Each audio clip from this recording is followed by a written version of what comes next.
Alright, so recently I made a vid about Valorant switching to Unreal Engine 5 and a very quick summary of what will happen with the game in the meantime. It was very short though, because I put it out as a news video. I read some of y'all's comments though, and it seemed like a lot of you are actually concerned about the performance. Will Valorant run on low-end laptops on Unreal Engine 5? Will Unreal Engine 5 be the end of Valorant, or will it make a lot more updates possible?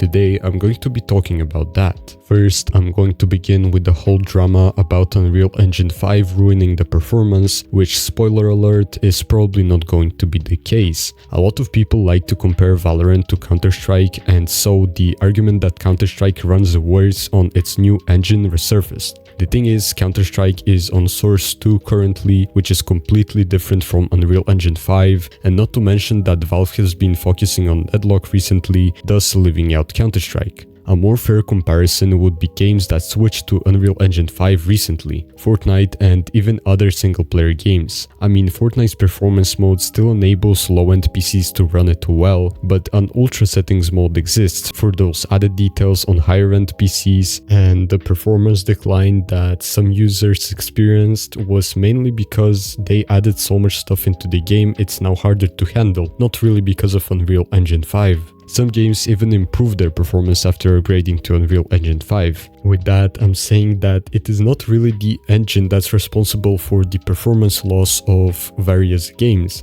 And if the FPS you get now declines, that means that it wasn't really even about the engine, but it was about the updates that we cannot even really predict right now. One thing I also wanted to add is that Riot is a billion-dollar company, and if they really tanked the performance on low-end PCs, the game will also take a hit. But I mean, over time, you have to upgrade the hardware, and some hardware will become outdated and you will have to replace it. That's just how it goes. I just don't think the jump in the performance in Valorant will be that big. For example, when Valorant upgrades to UE5, I'm not going to be expecting anything more than a 5% decrease in performance. But if you are interested in this topic, be sure to subscribe, because when Valorant officially goes to Unreal Engine 5, I will run tests on both my PC and my lower-end laptop with an integrated graphics card to see if anything changed. I will make sure to give you the perfect settings for higher FPS too. Next up, let's go to what could be added to the game after it switches to Unreal Engine 5.